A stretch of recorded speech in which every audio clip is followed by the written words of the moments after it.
soak, wet, rich, dry, soft, sold. The ground was soaked. Soak, verb. To wet thoroughly, place in water, sop, souse, drench, saturate, immerse in a fluid, steep, imbrue, permeate with liquid. Soak and drench both come from Anglo-Saxon. Soak is from a word that meant to suck. Drench is the so-called causative form of a verb that meant to drink, and by derivation means to make something drink. One can today drench cattle, that is, make them drink. Soak and drench differ slightly in the way they are used. Drench means to wet thoroughly, suddenly, almost unexpectedly. The ground is drenched by a short, hard rain. Soak means to wet thoroughly for a longer time, often by placing in water, as clothes are soaked overnight. The ground is soaked by several days of continuous rain. The great majority of English words have come either from Anglo-Saxon or from Latin. Although there are many exceptions, formal and scientific words are Latin, while everyday words, such as soak and drench, are Anglo-Saxon. The proportions of the two elements differ with the manner in which words are counted. In the dictionary, many if not most of the words are Latin. In every book, an overwhelming percentage of the words are Anglo-Saxon. This is because for, his, in, is, of, the appear only once in the dictionary, but appear many times on every page of every book. Hardly a sentence is written without them. The structure of English is Anglo-Saxon. Its grammar is Anglo-Saxon. Most of the words in constant use are Anglo-Saxon. Sentences, paragraphs, perhaps even chapters and books could be written, almost every word of which would be of Anglo-Saxon origin. In the Lord's Prayer, in the 23rd Psalm, and in many parts of the King James Version of the Bible, nearly 90% of the words are of Anglo-Saxon origin. But only a few Anglo-Saxon words will be defined in this program, for many of them, like soak and drench, are known to most elementary school students and to all adults. Horseshoer, blacksmith, cowboy, scandal, wit, idiot, the local horseshoer. Horseshoer, noun. One who shoes horses, or makes horseshoes. Blacksmith, farrier. Horseshoe was once, in Anglo-Saxon, two separate words, horse's show. It then passed through a stage in which the two words were hyphenated, horse show. But many years ago, it became one word, horse show, now of course spelled horseshoe. This is the history of many compound words. They start as separate words, are then hyphenated for the convenience of treating them as single words, and are finally written as one word. There is no rule by which one can tell infallibly whether a word is hyphenated or not. In general, pairs of words that have been used together for 200 or 300 years have joined as single words with no hyphen. Thus, horseback, horsehair, horseman, horsemanship, horsewhip, horseshoe, and horseshoer, which go back to the 14th and 15th centuries, are all words of long standing, and are all written as single words. Secret, private, open, shameful, public, useful. Secret information. Secret, adjective. Hidden, concealed, private, confidential, covert, cryptic, arcane, esoteric, kept from the knowledge of others. A secret is the noun. To secrete, to hide, is the verb. Secret comes from the Latin secretus, separated, solitary, removed. The past participle of secernere, to separate. A combination of se, apart, and cernere, to separate. Secret and private are often given as synonyms of one another. Both refer to matters that are not open to public inspection. The words differ in the manner by which freedom from inspection is obtained. Private matters are kept private because they are so labeled. A door is often marked private in order to keep out the public. The privacy of a private door depends upon everyone's knowing that it is private. A secret door is never marked, but is hidden so that it can be found only by those who know the secret. The secrecy of a secret door depends upon no one's knowing that it is there. A secretary is by derivation one who is entrusted with secret matters, a confidential officer. But this use of the word is unfortunately obsolete and has been replaced by the redundant phrase, a private secretary. Private and public, secret and obvious, covert and overt, esoteric and exoteric, latent and patent are opposites. Crippled. Lame, poor, patient, pitiful, artful, he is crippled. Crippled, adjective. Deprived of the normal use of a limb. Maimed, lame, injured, disabled, spavined. A small number of English words are of Scandinavian origin. They come from Sweden, Norway, or Denmark. These were added to the language by the Danes who settled in the north of England. These words are all short and serviceable. Although small in number, they form an important part of everyday speech. Some of them are bag, bull, cake, dairy, fellow, fool, keg, kid, leg, root, screw, skull, sky, window. Cripple is also of Danish origin. Crippled and lame both mean deprived of the normal use of some part of the body. Lame usually means that the legs are not normal. A lame person cannot walk naturally. A crippled person may be deformed in any way. Postpone, put off, discussed, advanced, despaired of, enjoy. They postponed their visit. Postpone, verb.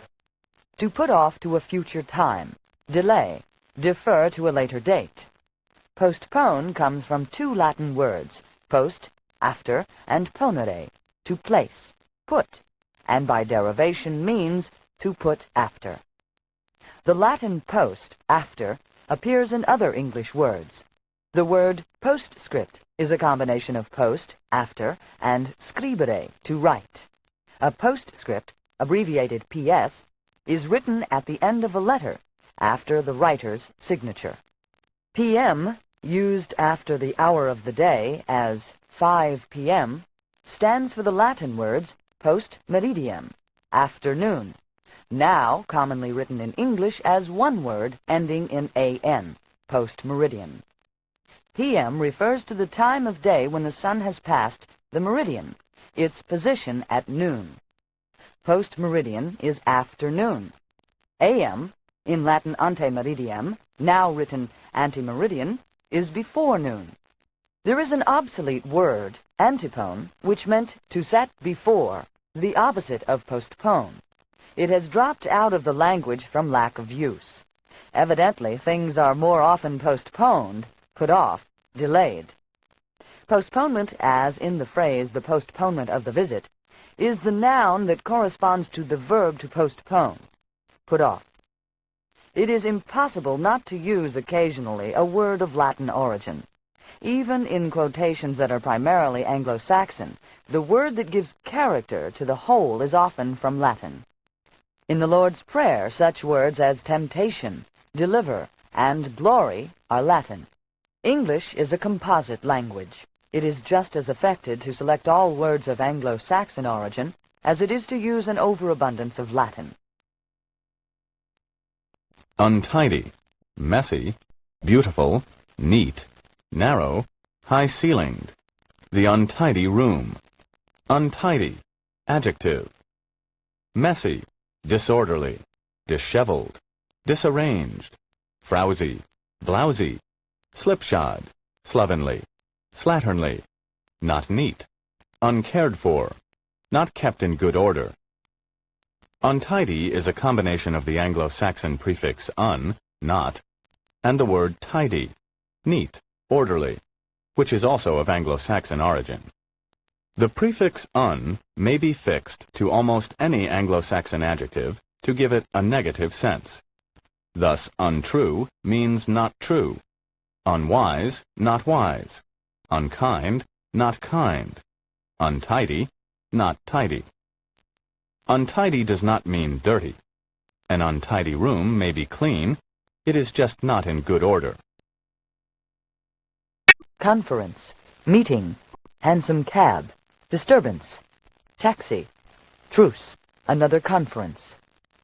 Conference, noun. A formal meeting for discussion.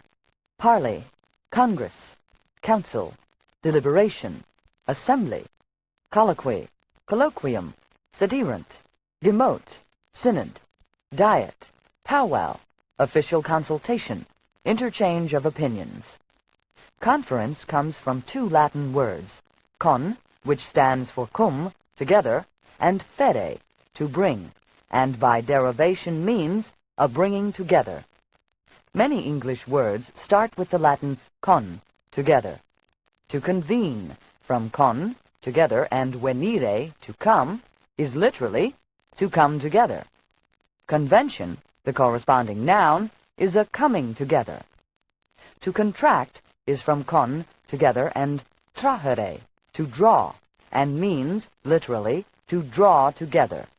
To conjoin, to join together, and a conjunction, a word that joins other words or clauses, both come from con, together, and jungere, to join. The verb to confab and the noun a confab, a colloquial abbreviation of the more difficult word confabulation, are from the Latin con, together, and fabulari, to talk. A confabulation is an informal talk, chat, familiar conversation. Only occasionally, however, can con be translated so literally. There are many words nearly synonymous with conference. An assembly is the general term for a number of persons gathered together for some common purpose. A conclave is a secret assembly, an assembly held behind locked doors. The word comes from the same con, together, and clavis, key. A sederunt, from the Latin sederunt, they sat, from sedere, to sit, is a single formal meeting of a court or any group. Gemote is an ancient historical term for a Saxon assembly. The word convention may mean assembly, but specifically, a convention is an assembly of delegates or representatives. A conference is held or convenes to talk about something, discuss something, to exchange views. Roundness, circular shape, beauty, firmness, reality, richness. This figure has roundness. Roundness, noun. Quality of being either round, spherical, or circular in shape. Rotundity, sphericity. Round and circular, roundness and circularity, are in some senses interchangeable. Circularity comes from the Latin circus, ring. Circular must mean like a ring, and cannot mean round like a ball. To specify the meaning round like a ball, not flat, one must use the words spherical or globular. Roundness comes from the Latin word rota, wheel, through the French ronde, round. Round may mean shaped like a flat circle or like a ball. It is said that King Arthur's round table had roundness so that there should be no head nor foot, and therefore no order of precedence. A round robin is a letter or petition with the signatures in a circle, so that it is impossible to tell which name was signed first. Shyness, bashfulness, enemies, fear, forwardness, difficulty. She overcame her shyness. Shyness, noun. Bashfulness, timidity, demureness, coyness, skittishness, timorousness, reserve, diffidence, keeping away from others on account of sensitiveness. The ending ness is an ancient Anglo-Saxon suffix that goes back to the time of Alfred the Great, a learned man devoted to law and education, and king of the West Saxons from 871 AD until his death in 901. When added to an Anglo-Saxon adjective, ness makes a noun denoting the abstract quality of the adjective as loneliness, the quality of being lonely. Happiness, the quality of being happy. Goodness, the quality of being good. Shy is an adjective of Anglo-Saxon origin. Shyness is the corresponding noun, the quality or characteristic of being shy. This ending ness is now added to almost anything to produce a noun. In 1853, George Eliot manufactured dislike to get up in the morningness. Affected shyness is called demureness. Shyness is the genuine quality. Shyness and boldness are opposites. Pile. Stacked, left, fired, mislaid, took. They piled their guns. Pile, verb. To heap up, stack, accumulate, cumulate, agglomerate, assemble, garner up, amass, to mound, to lump, form a pile. Although the verb to pile can be used in reference to anything, to pile bricks, pile wood, pile dirt, when used of guns it once meant to place them so that their butts rested on the ground and their muzzles came together to form a pyramid. In modern usage, this is to stack guns. Daily, every day, passing, friendly, dutiful, long. She makes daily visits. Daily, adjective. Happening every day, done day by day, every day, diurnal. The word daily is also used as a noun to mean a journal, a newspaper issued every day.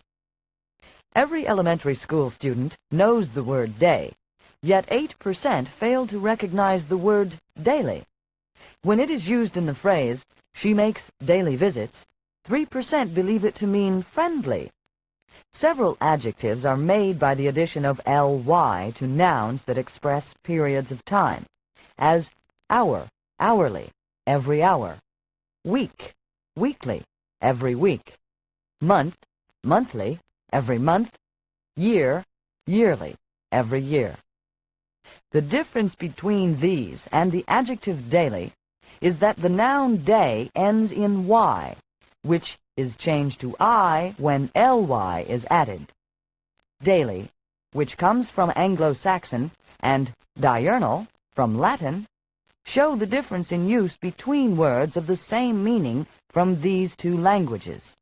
Anglo-Saxon words, such as daily, are in constant use and form an important part of everyday speech.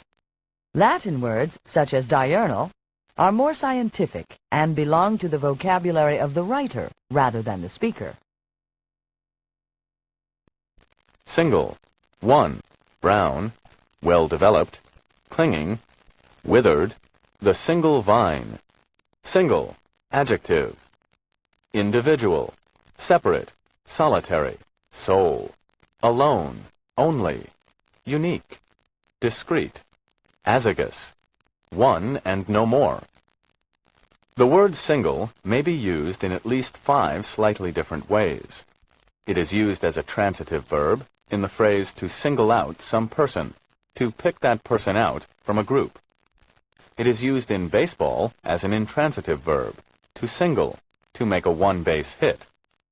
It is used as a noun in games and often in the plural, as singles in tennis, where one person plays on a side. Single is used most often as an adjective, sometimes for emphasis when it is not needed for sense, as he hasn't a single penny, which means he has not even 1 penny. Sometimes it means unmarried. A single woman is one who has no husband. When used in the phrase, he fought in single combat, it means alone, with only one on a side. Single, although of Latin origin, comes to English through French, as do most words that are classified as Latin. Although Julius Caesar conquered England in 55 BC, and the Romans who remained spoke Latin in England for 500 years, they left few Latin words behind them. Not until after 1066, the date of the Battle of Hastings, did such words as single, originally of Latin origin, begin to enter English, introduced by the Normans, who spoke French, both the vocabulary and structure of which are of Latin origin.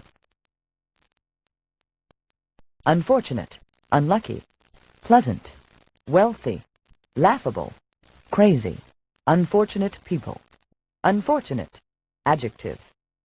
Not lucky, unsuccessful, hapless, ill-fated, disastrous, attended with misfortune. Unfortunate comes from the Latin word fortuna, chance. There are two commonly used prefixes that mean not, the Anglo-Saxon un and the Latin in. Un is used with Anglo-Saxon words, and in with Latin words. There are, however, almost as many exceptions as there are words that follow the rule, so each un and in word must be learned and remembered. Thus, instead of infortunate, the logical negative, the Anglo-Saxon un is placed in front of the Latin fortunate to make the English unfortunate, not lucky. Drench, sopping, dreadful, worn out, cracked, muddy. His clothes are drenched. Drench, verb. To wet thoroughly, soak, sop, duck, douse. Saturate, immerse in liquid. Steep, souse, bedabble. Drench, soak, and steep all mean wet thoroughly by immersion. Steep usually implies some change taking place in the substance soaked or in the liquid. Steep and soak both suggest a longer time than does drench. Drench may even be used in a figurative sense to mean wet thoroughly without actual immersion in a liquid. Drench is also occasionally a noun, meaning a large drink, or a medicinal draught, potion, especially one poured or forced down the throat, or administered to a beast, such as a horse, by force. In the phrase, his clothes are drenched, the word is believed by 4% of elementary school students to mean worn out. There is no suggestion of destruction in drenched. Law, rules, ideas, mistakes, engagements, habits, too many laws. Law, noun. Rule, regulation enforced by a community. Principle of conduct, maxim. Binding custom, commandment. Order, decree. Prescribed procedure, formulated practice, edict, statute, ordinance, canon. Law, which comes from Anglo-Saxon, is the source of several frequently used English words. A lawyer, jurist, is one whose profession is the interpretation of laws. Lawyer is a combination of the word law plus the familiar ending er, which is added to many words to designate the agent, the person who performs an act. Thus, a farmer is one who farms. A teacher, one who teaches. The Y in lawyer stands for a G that was in the Anglo-Saxon word from which law comes, and that still appears in the adjective legal, a word that comes through Latin probably from the same Anglo-Saxon source as law. A similar Y occurs in two other words. A bowyer is one who uses a bow, an archer. A sawyer, one who saws. Other words are made from law. A lawful act is one permitted by law, in accordance with law. A lawless person is by derivation one without law, one who does not obey the law, one who is literally unruly, not to be ruled. An outlaw is a fugitive from justice, one who is not protected by law, one who lives outside the law. Injury, damages, faults, questions, successes, deaths. No injuries resulted. Injury, noun. Harm, damage, hurt, wound, loss, mar, blemish, impairment, detriment, mutilation. Injury comes from the Latin in, not, and jus, juris, right. This Latin prefix in, meaning not, appears at the beginning of other English words of Latin origin, such as inaccurate, not accurate, incorrect, not correct, invisible, not visible.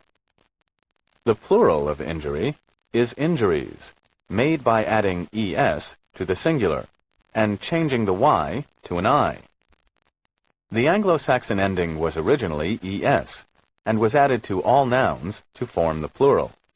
In most cases, the e has been dropped and appears now only where it is needed for pronunciation, as bushes, churches, boxes, and in nouns ending with y, injury, injuries. Clothed, dressed, educated, trained, treated, painted. Clothed as a warrior. Clothed, participial adjective. Dressed, attired, garbed, arrayed, adorned, apparelled, invested, clad, outfitted. In the test phrase, clothed as a warrior, the word is thought by 1% of elementary school students to mean trained. Trained means taught, instructed, educated, and is sometimes used to mean efficient, proficient, skilled, practiced. Clothed and dressed are now the same. The verb to dress originally meant to make straight, as to dress a line of soldiers, straighten it. From this, dress came to mean set right, and then prepare, get ready, make fit for some purpose, as to dress meat, to dress skins, to dress lumber. From this sense, to get ready, the word to dress came to mean put on clothes, adorn, attire. The verb to clothe, to put on clothes, has exactly the meaning of the Anglo-Saxon word from which it comes. The 6 words, clad, which means dressed, cloth, cloths, clothe, clothes, and clothed, all go far back in English. Most of them occur before the Norman conquest of England in 1066. Of these 6 words, cloth is probably the oldest. Our knowledge of many words dates back to the writings of King Alfred the Great, who lived from 849 to 901, more than 1,000 years ago. In his translation into Saxon of the church history of the monk Bede, who lived from 673 to 735, King Alfred uses the word cloth, not with its modern spelling, but with the same meaning, and also the Saxon equivalent of the verb to clothe. For nearly 1,000 years after King Alfred, the 2 plurals, cloths, rags, and clothes, to wear, were used interchangeably. During all this period, a cloth was either a rag, woven fabric, or something to wear, a raiment, dress, robe, vestment. Not until the 19th century did cloths, without the E, become always rags, fabrics, pieces of woven goods, and clothes, with the E, become always garments, things to wear. Since this final separation, there has been no singular for clothes, dresses, suits, robes. The verb to clothe has 2 past tenses. One is clad, which dates back to King Alfred. The other is clothed, which is almost as old. Satisfied, contented, selfish, rich, unhappy, saintly, satisfied people, satisfied, participial adjective. Content, gratified, pleased, having one's wishes or desires fulfilled, having one's needs or expectations met completely. The participial adjective satisfied comes from the verb to satisfy. This in turn is a combination of the Latin satis, enough, sufficient, and facere, to make. The Latin verb facere, to make, represented in English by fy, appears at the end of many English verbs. To magnify is to make magna, great, big. To clarify is to make clear. To beautify, make beautiful. To satisfy is literally to make enough. English verbs ending in Y, immediately after a consonant, change Y to I before ed. To marry, ending in the consonant R followed by Y, becomes married, ending in ried. Remedy, ending in the consonant D followed by Y, becomes remedied, ending in died. Verify, ending in the consonant F followed by Y, becomes verified, ending in fied. Sanctify, ending in the consonant F followed by Y, becomes sanctified, ending in fied. Following this same rule, satisfy, ending in the consonant F followed by Y, becomes satisfied, ending in fied. When the final Y follows immediately after a vowel, it does not change to I. Stray, which ends in the vowel A followed by Y, remains strayed. Satisfied, satiated, and surfeited are in order of amount received. The surfeited person has received too much. Surfeited means overfed. Satiated, from the same Latin satis, enough, means fed to the full. The satiated person has received so much that a bit more would be too much. The satisfied person has received just enough.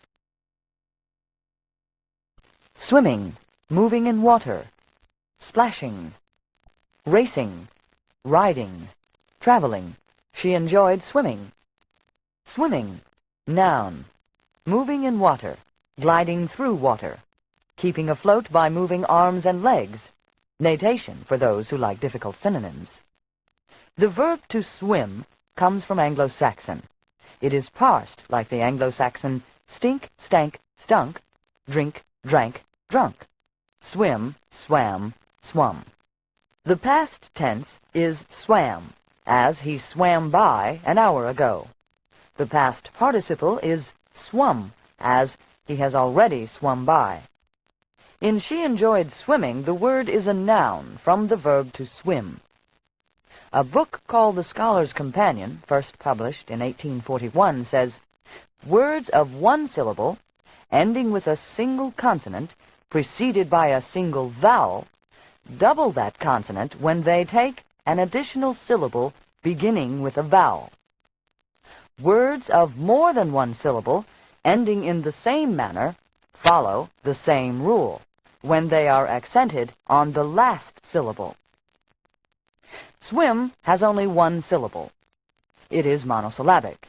It ends with a single consonant, in this case, M, preceded by a single vowel, in this case, I, and so doubles the consonant before an ending beginning with a vowel. With the ending ER, swim becomes swimmer, one who swims. With the ending ing, swim becomes swimming.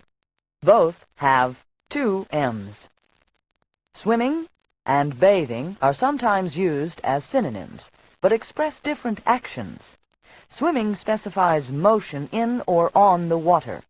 When someone swims, he moves his arms and legs either to keep afloat or to get from one point to another. Bathing does not specify motion. When someone bathes, he gets wet for the purpose of washing himself, or to enjoy some other beneficial effect. Thus, one bathes in a tub, washes oneself or relaxes in it, but one does not swim in a tub, for there is nowhere to go. Lukewarm, moderately warm, undrinkable, inexpensive, weak, cold, lukewarm tea. Lukewarm, adjective. Moderately warm, neither cold nor hot, between cool and warm. Room temperature, tepid. Formerly there were two words, luke, which meant lukewarm, and lukeness, which meant lukewarmness. Lukeness is obsolete, and luke so archaic that it is listed only in the largest dictionaries. In 1837, Charles Dickens used luke in the dialectal speech of a character in the Pickwick Papers. Let me have 9 pen'orth of brandy and water luke.